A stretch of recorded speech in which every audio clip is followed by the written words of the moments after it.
ആദ്യകാലത്തുള്ള താങ്കളുടെ വായിച്ചതിൽ വളരെ അത്ഭുതപ്പെടുത്തിയ ഒരു വർക്ക് ഈ മുണ്ഡനം ചെയ്യപ്പെട്ട ജീവിതമാണ്. ഈ ഹിന്ദുത്വ ഐഡിയോളജിയോ അല്ലെങ്കിൽ ഈ മതം പൊളിറ്റിക്സിലേക്ക് വരുന്നതൊന്നും നമുക്ക് ചിന്തിക്കാൻ പോലും പറ്റുമായിരുന്നതിന് വളരെ മുൻപ് 60കളുടെ മിഡില് അങ്ങനെ ഒരു കഥ എഴുതുകയും തന്നെ ആവിഷ്കരിക്കുകയും ചെയ്തു. അതെങ്ങനെയാണ്? അല്ല, അക്കാലത്തെ അതിൻ്റെ സൂചനകളുണ്ടായിരുന്നു. ഈ ഹിന്ദുത്വത്തിൻ്റെ വരവുണ്ടല്ലോ, ഈ ഉയർന്ന കാസ്റ്റിൻ്റെ അത് അന്ന് തന്നെ ഉണ്ടായിരുന്നു. പക്ഷെ അത് ആരുടെ ശ്രദ്ധയിൽപ്പെട്ടിട്ടില്ല എന്നുള്ളൂ. പിന്നീട് അത് വളർന്നു, വളരെ പ്രകടമായി അതിൻ്റെ സ്വാധീനം. പക്ഷെ ഞാൻ അവിടെ ചെന്ന കാലത്ത് തന്നെ 60കളിൽ തന്നെ എനിക്കത് ഫീൽ ചെയ്തിട്ടുണ്ട്.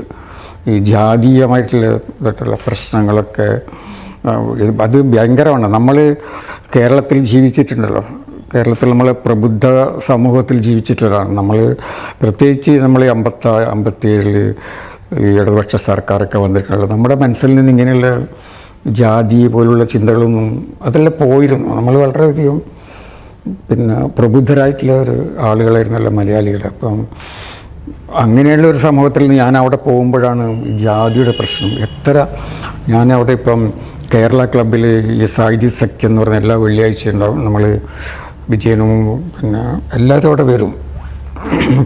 കാക്കനാടനും കാലത്തുണ്ടായ വീക്കാൻ ഞങ്ങളെല്ലാം അവിടെ ഇരുന്നുകൊണ്ട് കഥ വായിക്കും, മറ്റുള്ളവർ വായിക്കുന്ന കേൾക്കും, ചർച്ച ചെയ്യും. അവിടെ ഇരുന്നുകൊണ്ട് ഒരാൾ എന്നോട് ചോദിച്ചു, നിങ്ങളുടെ പേര് മുകുന്ദൻ മാത്രമാണോ എന്നോട് ചോദിക്കുകയാണ്. അല്ല, ഞാൻ പറഞ്ഞപ്പോൾ ഇങ്ങനെ എനിക്കൊരു വീട്ടുപേരുണ്ട് മണിയമ്പത്ത് മുകുന്ദൻ. ആ മണിയമ്പത്ത് എന്നുള്ളതാണ് M. പിന്നെ എഴുതുമല്ല കുറച്ചിൻ്റെ അച്ഛൻ്റെ പേരെന്താണ് കേളനുടി കേട്ടെ.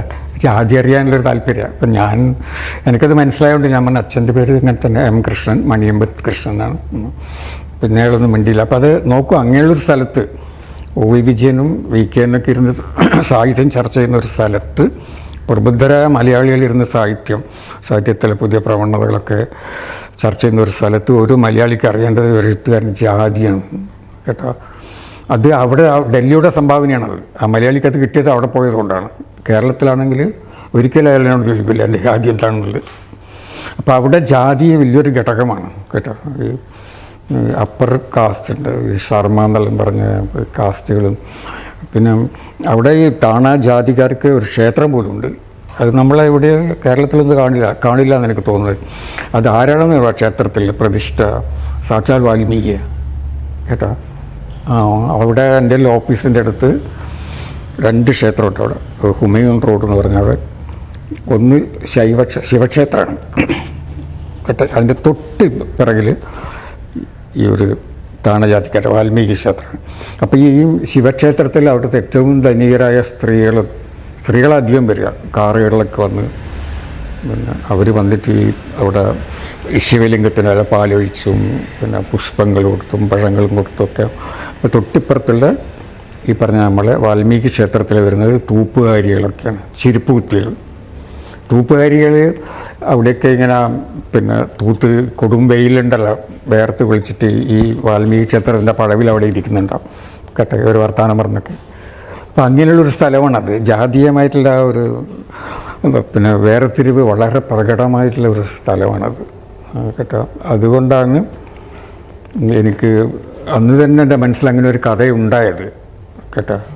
പക്ഷെ അതിന്റെ എൻഡിങ്ങിൽ അത് മലയാളി എഴുത്തുകാരുടെ ഒരു പ്രശ്നമാണോ താങ്കളുടെ പ്രശ്നമാണോ എന്നല്ല, വളരെ പെസിമിസ്റ്റിക് ആണ്. അത് ഭക്ഷണം കൊടുത്തു അതാണ് നീ ചെയ്തത്. അതെ, അത് തന്നെയാണ് അവിടെ സംഭവിക്കുന്നത്. അപ്പം അതെങ്ങനെയാണെന്ന് വെച്ചാൽ നമ്മൾ അത് ഞാൻ തിരിച്ചിട്ട് തന്നെ അവിടെ സവർണർ എന്താ ചെയ്തെന്ന് പറഞ്ഞാൽ ഞാൻ ആദ്യകാലത്ത് താമസിച്ച് വീട്ടിൽ തന്നെ അതിൻ്റെ താഴത്ത് അതിൻ്റെ ഉടമസ്ഥനാണ്, അതിൽ സവർണനാണ്. മുകളിൽ ഞാൻ എൻ്റെ ജ്യേഷ്ഠന് ഞങ്ങളൊക്കെ വാടകയ്ക്ക് താമസിക്കുന്നത്. അപ്പം അവിടെ ഈ ബാക്ക് ലൈൻ എന്ന് പറഞ്ഞാൽ അങ്ങനെയൊക്കെ വീടുകൾ 2 ഭാഗത്തുണ്ടെങ്കിൽ നടുവിൽ കൂടെ ഒരു ലൈൻ ഉണ്ടാവും. അതിൽ വലിയ വാഹനങ്ങളൊന്നും പോകില്ല. അതിൽ കൂടെ പശുക്കൾ വരും കേട്ടാ. പശുക്കൾ വന്നിട്ട് ഇങ്ങനെ പശുവിനറിയാം ഏത് വീട്ടിലാണ്. അപ്പം ഞാൻ താമസിച്ച വീട്ടിൻ്റെ ആ പിറകിൽ പശു രാവിലെ ഒന്നൊന്നല്ല 2-3 പശുക്കളുണ്ടാവും. അപ്പോഴതിൻ്റെ മുകളിൽ നിന്ന് വീട്ടിലെ ഉടമസ്ഥ വന്നിട്ട് ഈ പശുക്കൾക്ക് പഴം കൊടുക്കും കേട്ടാ. പഴം അങ്ങനെയുള്ള പലതും ഭക്ഷണമായിട്ട് കൊടുക്കും ഈ പശുവിന്. പക്ഷെ അതേ മനുഷ്യന് ഒരു കൊച്ചുകുട്ടി വിശന്ന് വന്നു കഴിഞ്ഞാൽ ആട്ടി ഓടിക്കും കേട്ടോ. അതാണ് ഞാൻ ആദ്യം താമസിച്ച വീട്ടിൽ എന്തായിട്ടുള്ള എൻ്റെ ഒരു അനുഭവമാണത്. പിന്നെ നമ്മൾ പറഞ്ഞ പോലെ ആ ഒരു കഥ അങ്ങനെ അവസാനിക്കാൻ പറ്റുള്ളൂ. മറ്റേ ശുഭപര്യവസായി ആയി കഴിഞ്ഞാൽ ശുഭമാകണമെന്നുള്ള അത് എഴുത്തുകാരൻ്റെ സംഭാവനയാണ്. തീർച്ചയായും മറ്റേത് എഴുത്തുകാരൻ്റെ അനുഭവങ്ങളാണ്. പക്ഷെ അതിന് അവസാനം എത്തുമ്പോൾ എഴുത്തുകാരൻ്റെ സംഭാവനയാണ്. ആ ഒരു മൈൻഡ് സെറ്റിന്റെ പ്രശ്നമാണ് ഈ വേശ്യകൾക്കൊരു അമ്പലം എന്ന അത് എൻ്റെ മനസ്സ് അവിടെ ഡൽഹിയിൽ ചെന്നപ്പോൾ മുഴുവനും ഈ അടിത്തട്ടുള്ള ആളുകളായിരുന്നു. കാരണം ഞാൻ അവിടെ കണ്ടത് ഭയങ്കര വൈരുദ്ധ്യങ്ങളാണ്. ഒരു ഭാഗത്ത് വലിയ ധനികരായിട്ടുള്ള മനുഷ്യർ കേട്ടോ, എൻ്റെ വലിയ ധനികരായിട്ടുള്ള വ്യവസായികളും വിദേശികളും ബംഗ്ലാവുകളും. മറ്റൊരു ഭാഗത്ത് നമുക്ക് കണ്ട് സഹിക്കാൻ കഴിയില്ല. അങ്ങനെയുള്ള ഈ ജുമാ മസ്ജിദ് ഏരിയ എന്നൊക്കെ പറഞ്ഞു കഴിഞ്ഞാൽ ഈ ദാരിദ്ര്യം എന്ന് പറഞ്ഞാൽ അയ്യോ, അതിൻ്റെ ഒരു പിന്നെ പല സ്ഥലത്തും എനിക്ക് ഷോക്ക് ഉണ്ടാക്കിയ കാഴ്ചകൾ പോലെ ഉണ്ട്. ഞാൻ ഡൽഹിയിൽ എത്തിയിട്ട് വൈകാതെ അവിടെ ഒരു കരീം എന്ന് പറഞ്ഞൊരു റെസ്റ്റോറൻ്റ് ഉണ്ട് കേട്ടോ. അത് വലിയ പ്രശസ്തമായിട്ടുള്ള റെസ്റ്റോറൻറ്റ്, വിദേശികൾക്ക് വരുന്നൊരു സ്ഥലമാണ്. അത് ഒരു മുഗൾ കാലത്തേ ഉള്ളൊരു റെസ്റ്റോറൻ്റാണ്. ഈ മുഗൾ രീതിയിലുള്ള ഭക്ഷണം ഭയങ്കര കോസ്റ്റ്ലിയാണ്. അതിന് പിന്നെ അവിടെ ഞാനൊരു ദിവസം ഇങ്ങനെ അതിൽ കൂടെ നടക്കുമ്പോൾ പുറത്ത് വേനൽക്കാല തണുപ്പ് കാലമുണ്ട്, പുറത്ത് കസേരകളിട്ടിട്ട് അവിടെ കുറേ ആളുകൾ ഇരുന്നിട്ട് ഈ പറഞ്ഞ പോലെ ചിക്കൻ ഇതൊക്കെ കഴിക്കുകയാണ്. അപ്പോൾ അതിൻ്റെ അടുത്ത് തന്നെ ഒരു പാവം ഒരു യാചകനീൻ ഇരിക്കുന്നുണ്ട് കേട്ടോ. ഇവരെന്നിട്ട് ഈ മനുഷ്യന് ഈ ചിക്കൻ്റെ എല്ലിങ്ങനെ കെട്ടിച്ചിട്ട് ഈ എല്ല് ഇയാൾക്ക് എറിഞ്ഞു കൊടുക്കുന്നു. ആ പാവം എന്നിട്ട് അത് എടുത്തിട്ടുണ്ടല്ലോ, അതിനോട് അവശേഷിക്കുന്ന ഇത് കടിച്ചിട്ട് അത് കണ്ടപ്പോൾ എൻ്റെ ശരിക്കും നെഞ്ച് വളർന്നു വരുന്നു കേട്ടോ. ഡൽഹി അങ്ങനെയുള്ളൊരു നഗരമാണ്.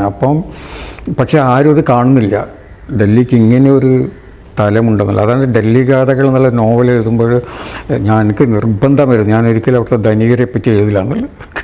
ഇങ്ങനെയുള്ള മനുഷ്യരെ ഞാൻ കണ്ടറിഞ്ഞിട്ടില്ല, കേട്ടറിഞ്ഞിട്ടുള്ള ആളുകളെക്കുറിച്ച് എഴുതണമെന്ന് എനിക്ക് നിർബന്ധമായിരുന്നു. കാരണം അവർക്ക് വേണ്ടിയാണ് സാഹിത്യം നിലനിൽക്കുന്നത്, ധനികർക്ക് വേണ്ടിയല്ല കേട്ടോ. സാഹിത്യം നിലനിൽക്കുന്നത് ഇങ്ങനെയുള്ള പാവങ്ങൾക്ക് വേണ്ടിയിട്ടില്ല.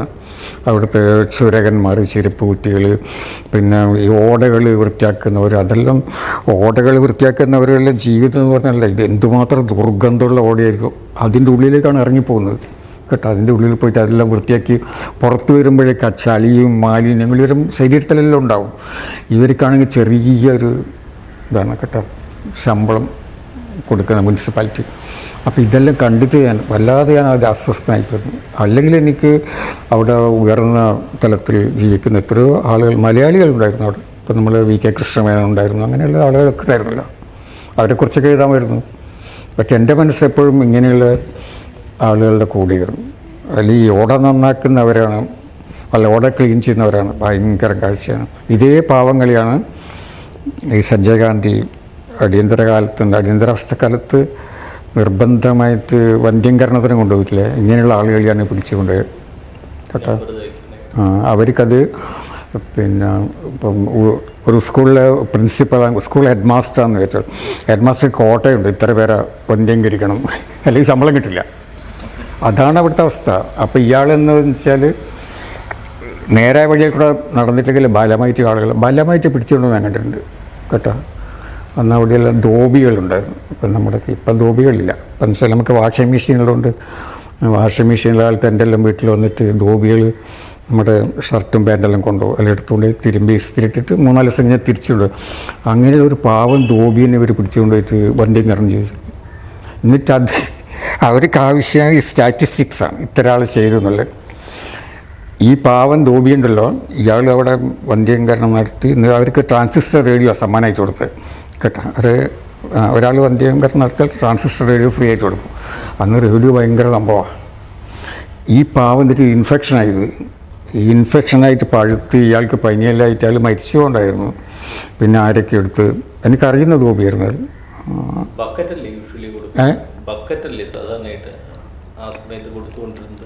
അങ്ങനെയുണ്ട്. പക്ഷേ ഇത് ഇങ്ങനെ ഈ വന്ധ്യംകരണത്തിൻ്റെ വല്ലാത്തൊരു ഈ ഗ്രാമങ്ങളിൽ നിന്നൊക്കെ വരുന്ന ആളുകളൊക്കെ ഉണ്ടാവും പല ആവശ്യങ്ങൾക്കായിട്ട് ഡൽഹിയിൽ. പിന്നെ അവരെ കാശ്മീരി ഗേറ്റ് എന്ന സ്ഥലത്താണ് ഈ ഇൻ്റർസ്റ്റേറ്റ് പിന്നെ ബസ് സ്റ്റാൻഡ്. അവിടെ വരുന്ന ഈ പാവം ഗ്രാമീണർ ബസ്സിൽ നിന്ന് ഇറങ്ങുമ്പോൾ പിടിച്ചു കൊണ്ടുപോയിട്ട് ബലമായിട്ട് വന്ധ്യംകരണം നടത്തുക. അതൊരു ലോകത്തിൽ എവിടെയോ സംഭവിക്കട്ടെ. ഇതൊക്കെ കണ്ടാൽ നമുക്ക് എങ്ങനെ എഴുതാതിരിക്കാൻ കഴിയുക ഇതൊരു മഹാ സങ്കടമാണ് കേട്ടോ. പക്ഷേ ഇതെല്ലാം കണ്ടുകൊണ്ട് നമുക്ക് പക്ഷേ ഞാനിതെല്ലാം കണ്ടിട്ട് ഞാൻ എഴുതിയത് ദൈവങ്ങളെക്കുറിച്ചല്ല, ആത്മീയതയെക്കുറിച്ചൊന്നുമല്ല.